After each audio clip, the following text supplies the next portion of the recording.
Hello friends, मेरे digital classes में आप लोग का फिर से नए सेशन में स्वागत करता हूं आप लोग का। तो आज हम करेंगे मॉडर्न हिस्ट्री के मोस्ट इम्पोर्टेंट क्वेश्चन जो आपके एग्जाम में बहुत बार क्वेश्चन यहाँ से रिपीट भी हुआ है। ये लगभग जो लूसेंट से क्वेश्चन को तैयार किया गया, सारे क्वेश्चन इंपॉर्टेंट है। आपके सिलेबस के हिसाब से क्वेश्चन को तैयार किया गया, मतलब कि आपके हर कॉम्पिटिटिव एग्जाम के लिए काम है। अक्सर आप देखे होंगे तो मॉडर्न हिस्ट्री के जो क्वेश्चन है आपसे ज़्यादा क्वेश्चन देखने को मिलेगा। तो चलिए सेशन को बढ़ाते हैं आगे। पहली बार आए तो चैनल को सब्सक्राइब करके रख लीजिएगा ताकि जो नोटिफिकेशन है आप तक पहुंच पाए। तो चलिए सेशन को बढ़ाते हैं आगे। तो पहला क्वेश्चन देखते हैं। तो भारत में पहली बार जनगणना कौन से वर्ष की गई थी? तो 1872, 1871, 1881 या 1861 में। ये आपके बहुत बार एग्जाम में क्वेश्चन पूछा गया है। तो भारत में पहली बार जनगणना ये आपका 1872 में की गई थी, याद रखिएगा। और ये आपका 1881 क्या है? तो 1881 में जो जनगणना है ये आपके नियमित जनगणना है 1881 में। तो इसको याद रखिए, आपके दोनों में क्वेश्चन बहुत बार पूछा है तो याद रखिए। अगर पूछे वहीं स्वतंत्र भारत में किस वर्ष पहली बार जनगणना हुआ था? तो 1951, याद रखिएगा। ये तीनों बहुत बार एग्जाम में क्वेश्चन पूछा गया है तो इसको याद रखिए। तो प्रथम जनगणना 1872 में हुआ था। और अगर पूछे वहीं दूसरी भारत में दूसरी जनगणना कौन से वर्ष हुई? तो आपके 9 फरवरी 2011 में, 28 फरवरी 2011 तक, मतलब आपका 9 फरवरी से स्टार्ट हुआ था 2011 से, फिर 28 फरवरी 2011 तक आपके चला था। आपके दूसरी बार है तो इसको याद रखिएगा। 1872 फर्स्ट है। तो एग्जाम में क्वेश्चन पूछा गया था तो याद रखिएगा। और यहाँ पे और आप लोग को सभी को पता होगा भारत की जो जनगणना होती है लगभग हर 10 साल के बाद ये आपको की जाती है। तो याद रखिए 1872 में कौन थे ब्रिटिश वायसराय? तो किसके शासनकाल में हुआ था? तो लॉर्ड जो मेयो थे 1872 में, इस ब्रिटिश वायसराय के ये आपके इसके शासन क्या है, इसके अधीन ये आपके कराई गई थी। तो एग्जाम में क्वेश्चन पूछता है तो इसको याद रखिएगा। तो इसका ये ऑप्शन करेक्ट आंसर हो जाएगा। अगला क्वेश्चन देखते हैं। अगला क्वेश्चन है बहुत इंपॉर्टेंट क्वेश्चन है। भारतीय जो सिविल सेवा है ICS में चयनित होने वाले पहले भारतीय कौन थे? भारत के कौन से व्यक्ति थे जो भारतीय सिविल सेवा में आपके अधिकारी बने थे? तो सत्येंद्र नाथ टैगोर जी, सरोजनी नायडू, सुभाष चंद्र बोस या सुरेंद्र नाथ बनर्जी। इसका जो करेक्ट आंसर हो जाएगा आपका सत्येंद्र नाथ टैगोर करेक्ट आंसर हो जाएगा। तो ये हमारे भारतीय थे। तो भारतीय सिविल सेवा में ICS में चयनित होने वाले पहले भारतीय थे, इसको याद रखिएगा। तो रविन्द्र जो सत्येंद्र टैगोर ये आपके पहले सिविल सेवा परीक्षा इन्होंने सफलता प्राप्त की थी। याद रखिए, आपके रविन्द्र टैगोर के भाई है सत्येंद्र टैगोर। कौन से सन में की थी? तो 1864। तो 1864 में इन्होंने यहाँ पे चयनित होने वाले पहले भारतीय बने थे भारतीय सिविल सेवा में, जिसको याद रखिएगा। अगला क्वेश्चन, नेक्स्ट क्वेश्चन देखते हैं। भारत की पहली जनगणना किस वायसराय के समय में हुई थी? Lord Dalhousie, Lord Mayo, Lord Dufferin या आपके लॉर्ड कर्जन? तो इसका जो करेक्ट आंसर हो जाएगा, आप लोग को सभी को पता होगा, लॉर्ड मेयो इसका करेक्ट आंसर हो जाएगा, बी ऑप्शन। तो भारत की जो पहली जनगणना किस वायसराय के अधिकारी की या वायसराय के काल में हुई थी? तो लॉर्ड मेयो। अगर डेट पूछे तो डेट 1872। तो याद रखिए 1872 जो ब्रिटिश वायसराय आपके जो लॉर्ड मेयो थे तो इनके अधीन पहली बार कराई गई थी, इनके शासनकाल में, कहने का मतलब है। अगला क्वेश्चन देखते हैं। कार्यालय में हत्या करने वाले भारत का एकमात्र वायसराय कौन था? तो Lord Lytton, Lord Mayo, Lord Lansdowne या लॉर्ड नॉर्थब्रुक? तो इसका जो करेक्ट आंसर हो जाएगा Lord Mayo, B option correct answer हो जाएगा। तो एकमात्र वायसराय थे जिन्होंने भारत में हत्या इसकी कर दी गई थी, तो इसका बी ऑप्शन याद रखिए। हत्या किसके द्वारा की गई थी? तो एक शेर अली अफरीदी नाम के था जो व्यक्ति, इन्होंने भारत के वायसराय लॉर्ड मेयो की हत्या की थी। सन 1872 की बात है, तो इसको याद रखिएगा। अगला क्वेश्चन देखते हैं। निम्नलिखित में से किसे 3 बार भारतीय राष्ट्रीय कांग्रेस के अध्यक्ष अब तक चुना गया है? तो 3 बार कौन से व्यक्ति हैं जिनको भारतीय राष्ट्रीय कांग्रेस के अध्यक्ष चुना गया है? सुरेंद्र नाथ बनर्जी, फिरोज शाह मेहता, दादा भाई नौरोजी, महात्मा गांधी? इसका जो करेक्ट आंसर हो जाएगा दादा भाई नौरोजी करेक्ट आंसर हो जाएगा। तो दादा भाई नौरोजी पहली बार इन्होंने 1886, तो पहली बार 1886 में कलकत्ता अधिवेशन में पहली बार इनको कांग्रेस के अध्यक्ष बनाया था। इसके बाद दादा भाई नौरोजी को 1893, फिर 1906, तो टोटल इनको कांग्रेस अध्यक्ष 3 बार बनाया जा चुका है। तो एग्जाम में आपके सारे क्वेश्चन इंपॉर्टेंट है, एग्जाम में क्वेश्चन यहाँ से पूछा भी गया है। अगला क्वेश्चन देखते हैं।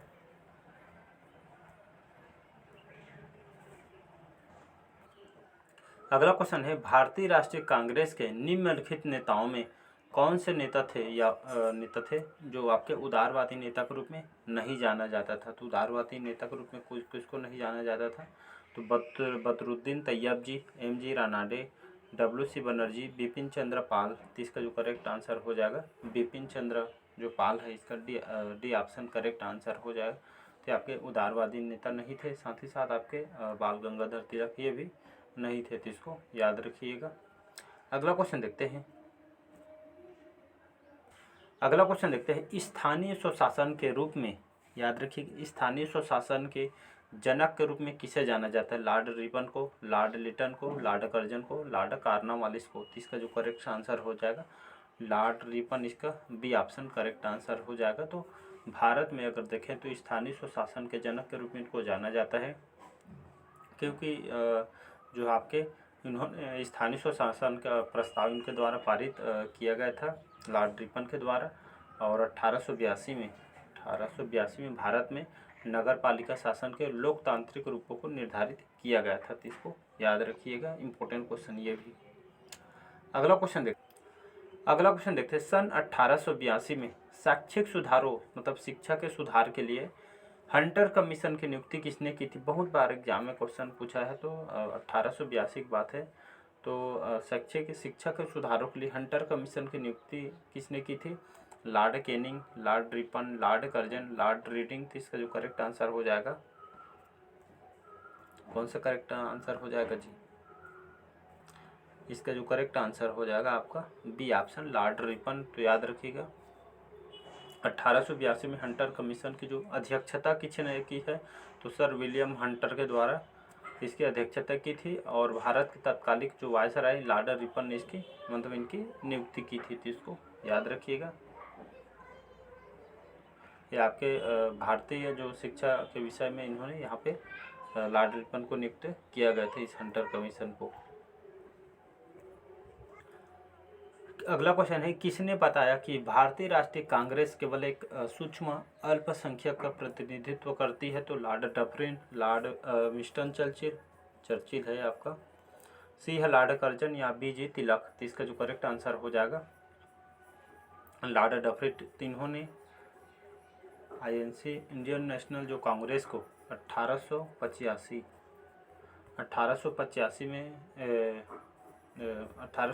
में इसका गठन किया गया था आपके इंडियन जो कांग्रेस दल का।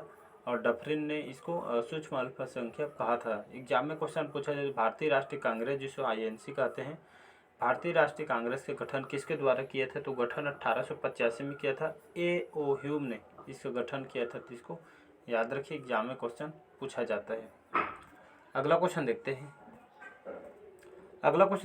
वर्नाक्यूलर प्रेस एक्ट सन 1878 में किसने पारित किया था। लॉर्ड रिपन ने, लॉर्ड क्यूरकॉन ने, लॉर्ड रिपन ने या आपके लॉर्ड चेम्सफोर्ड। इसका जो करेक्ट आंसर हो जाएगा लॉर्ड लिटन 1878 में। तो वर्नाक्यूलर जो प्रेस एक्ट है 1878 में, ये आपके लॉर्ड लिटन के द्वारा ये आपका पारित किया गया था।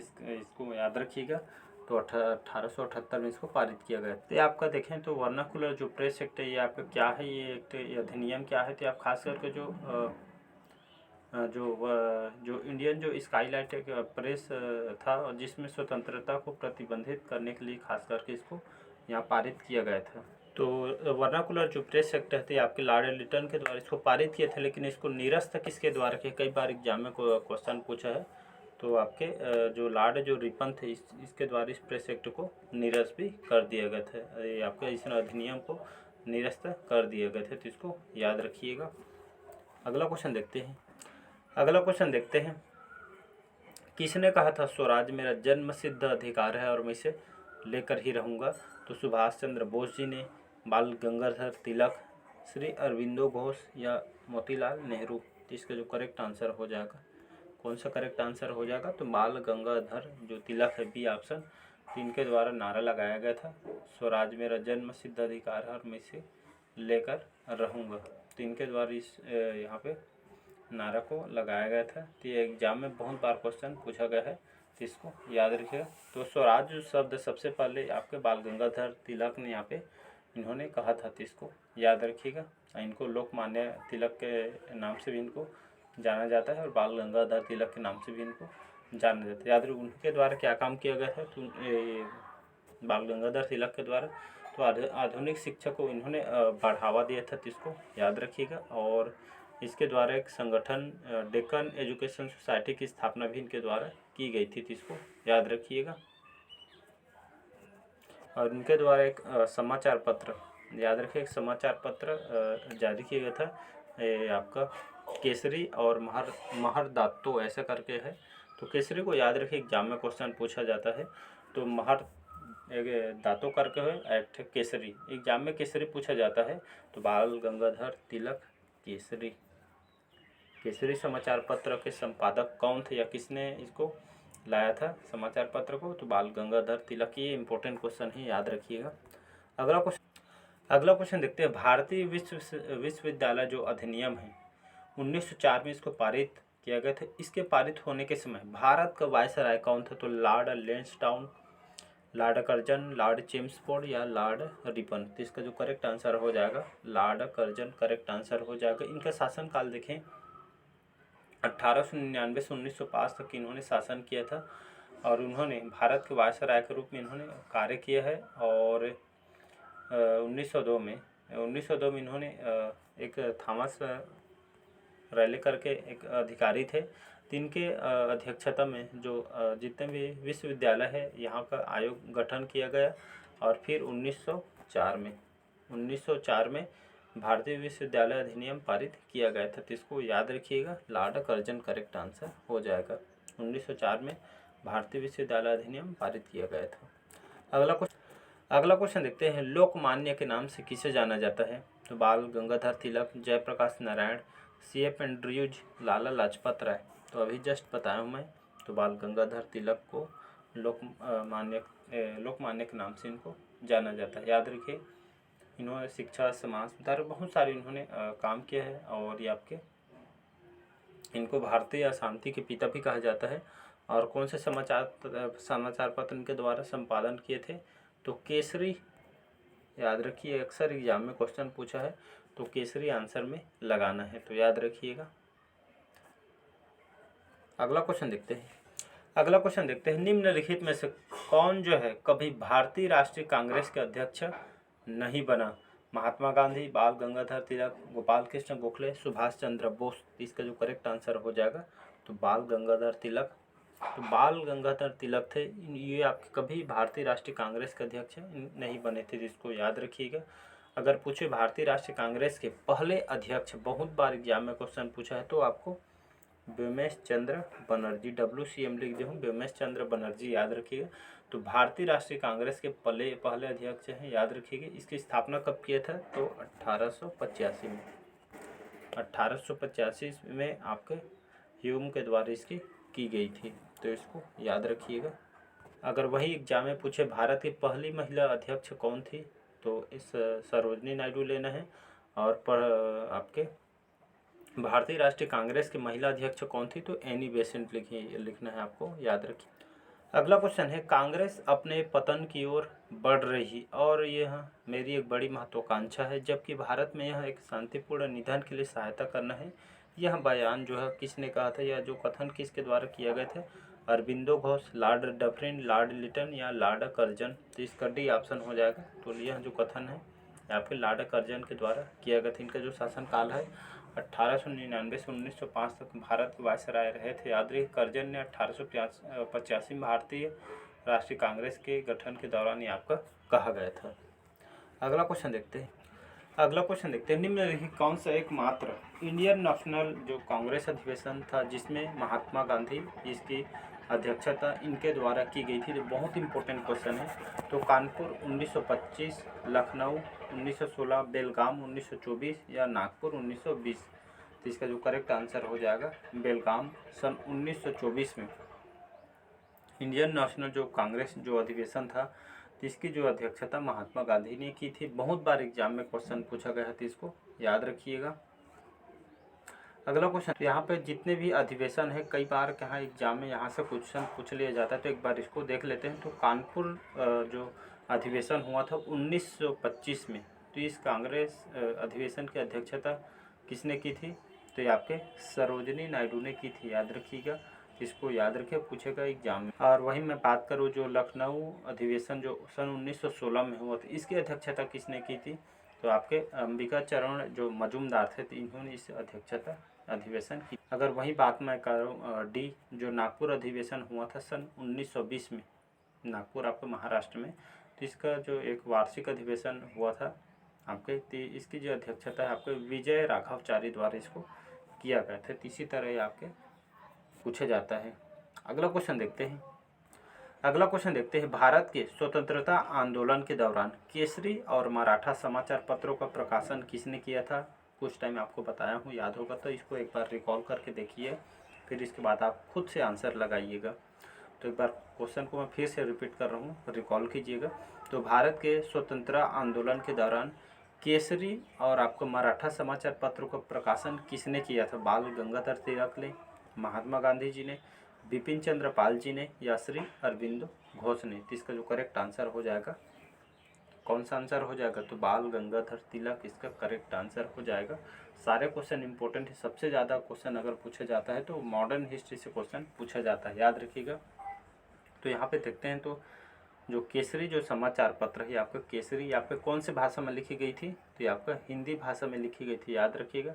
और मराठा ये आपका अंग्रेजी भाषा में लिखी गई थी, तो इसको याद रखिए। बाल गंगाधर तिलक द्वारा इसको संपादन, ये साप्ताहिक समाचार पत्र था, तो दोनों को याद रखिएगा, इंपॉर्टेंट क्वेश्चन है। अगला क्वेश्चन देखते हैं। गीता रहस्य, याद रखिए, एक बुक है गीता रहस्य।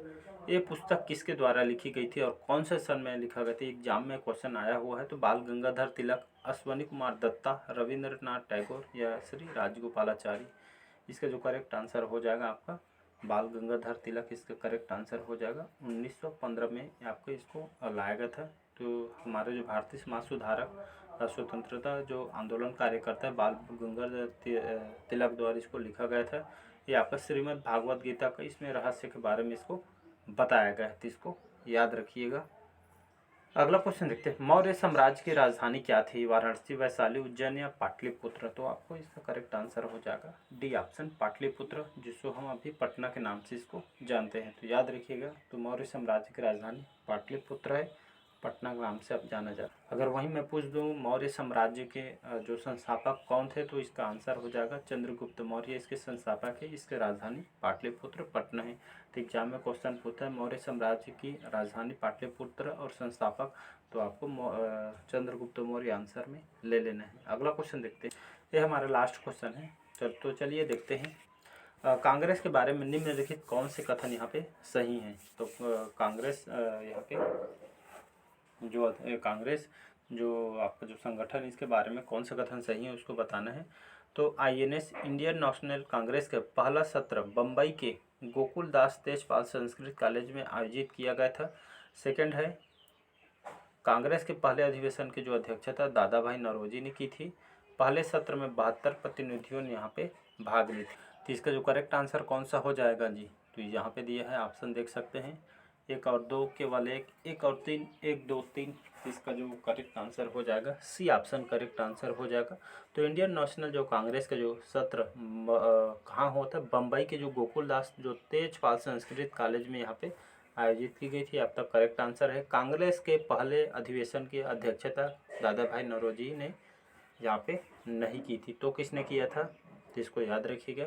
तो 1916 में, याद रखिएगा, 1916 में भारतीय राष्ट्रीय कांग्रेस के जो लखनऊ अधिवेशन ये हुआ था, याद रखिएगा। लखनऊ अधिवेशन हुआ था, किसने अध्यक्षता की थी? तो आपके एजी मजूमदार जी ने किया था। तो इसको याद रखिए, ना कि दादा भाई नौरोजी ने। थी आपका गलत हो जाएगा, तो इसको याद रखिए। पहले सत्र में 72 प्रतिनिधियों ने भाग लिया था, तो आपका करेक्ट आंसर हो जाएगा। इसी तरह पहला और थर्ड ऑप्शन करेक्ट आंसर हो जाएगा। तो चलिए आज के सेशन कैसे लगा कमेंट करके ज़रूर बताइएगा। पहले बार आए तो चैनल को सब्सक्राइब करके रख लीजिएगा ताकि नोटिफिकेशन आप तक पहुंच पाए। और साथ ही साथ आपको स्कोर बताते चलिए कि आपका स्कोर कितना बना। सारे क्वेश्चन इंपॉर्टेंट है, लूसेंट से क्वेश्चन को तैयार किए गए हैं। तो चलिए मिलते हैं अगले पार्ट में। कमेंट बॉक्स से ज़रूर बताइए आपका स्कोर कितना बना। Thank you.